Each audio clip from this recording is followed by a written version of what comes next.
Hey Rich family, Grady Wiley here. Thanks for joining me as we wrap up this 4-week series on the life of Jonah. And I just want to remind us where we've been in this story so that we can finish this with the 4th chapter. It's a very short book, the book of Jonah. It's only 4 chapters. So remember, as we began this story, we hear that Jonah is called by God. Jonah is told to go into Nineveh and preach to Nineveh that they have been worshiping the wrong gods, and they need to come and worship the God Yahweh, the God of all. And Jonah says, no, thank you, that's not for me. And he begins to run away from God. He hops on a boat and goes and tries to run as far away from God as he possibly can. And we know that there's a storm that comes, and the waves are crashing over the bow of the boat, and we hear that the people on the boat with Jonah realize that this storm has come because of Jonah running away from God. So they grab him and they throw him overboard. And as they throw him overboard, this big fish comes.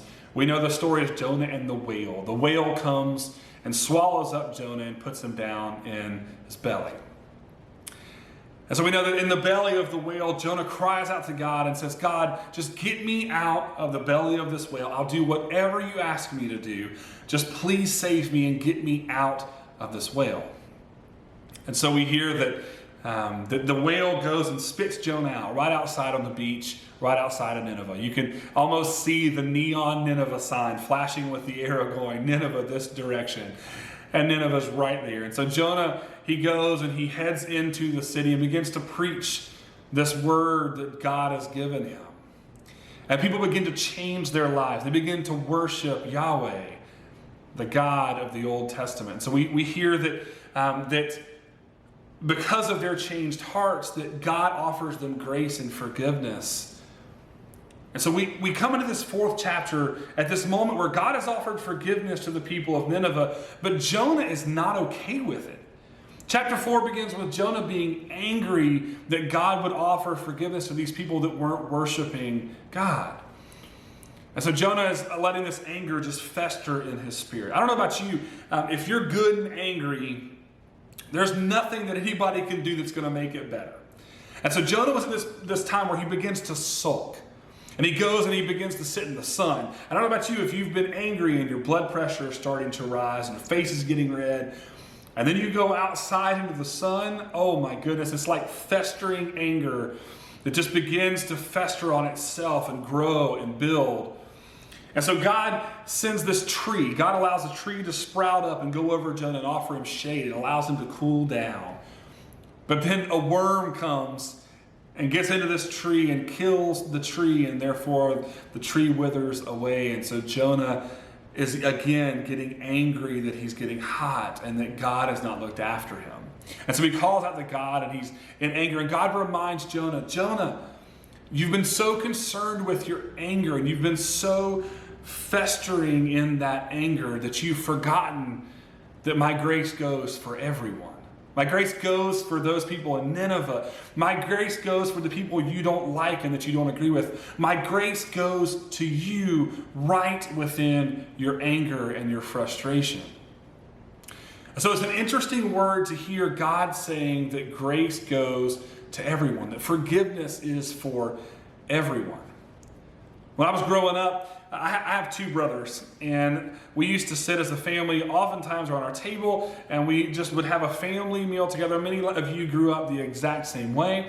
And I remember there were many times that brothers being brothers and doing what brothers do, you know what it's like when you're at a dinner table and you start to kick each other under the table, right? And you start to do everything that you can to make sure the other person is just getting their buttons poked.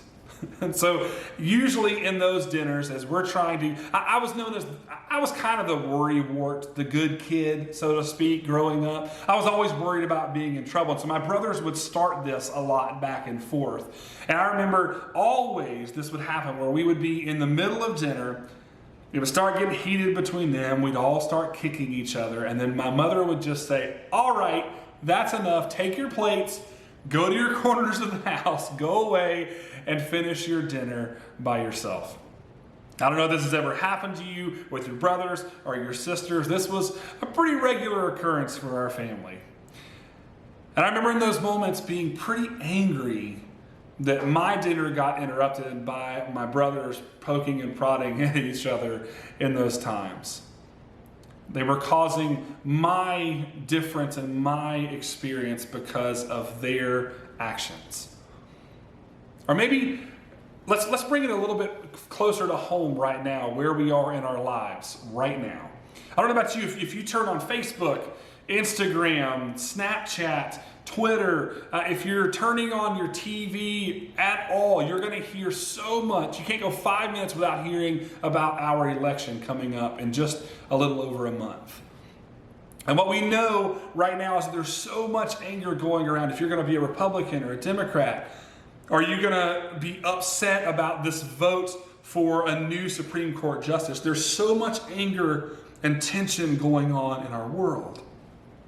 And when I hear these words of God speaking to Jonah, saying, Jonah, my grace and my forgiveness goes to everyone, that is a really hard message sometimes to hear in my spirit. Because I want to be angry about the way things are going in our politics. I want to be angry at the ways that COVID has been dealt with. Because I know we're all ready for life to just get back to a sense of normal. And what God says in this moment is that the grace, the same grace and love that God gives each and every one of us, that God is giving that same grace and forgiveness to Donald Trump, to Nancy Pelosi, to Joe Biden, to anyone who's been dealing with the COVID epidemic, that every one of those people, that God offers the same forgiveness, love, and grace to. So that's really hard for me to hear sometimes, because I like to get good and angry and upset and frustrated at times. But God is calling us to something more than that.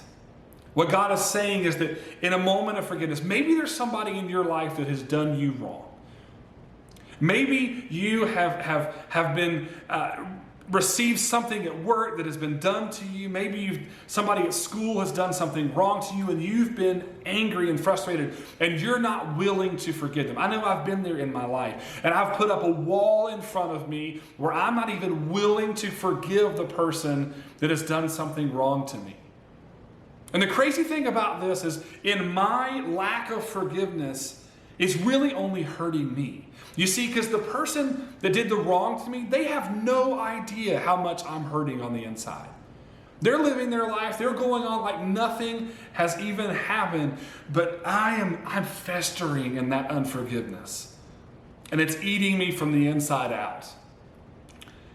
And so what we're told about forgiveness is that lack of forgiveness is doing more harm to you than it is to the person who has done wrong to you. So what does it mean for you in times where somebody is somewhere where you don't agree with something or someone? Are you going to be a person that offers forgiveness to them? Are you going to be a person that offers grace and love to that person? We're called to be people of dialogue. We're called to be in community. We're not called to be lone rangers that deal with life and anger and frustration all by ourselves. And so as we look at this entire series on Jonah, things that we know is that God is always with us. That God loves us right where we are, but God also loves us enough to where He's not going to leave us there. He's not going to leave Jonah in his anger. He's going to take Jonah from a place of anger to a place of understanding God's grace.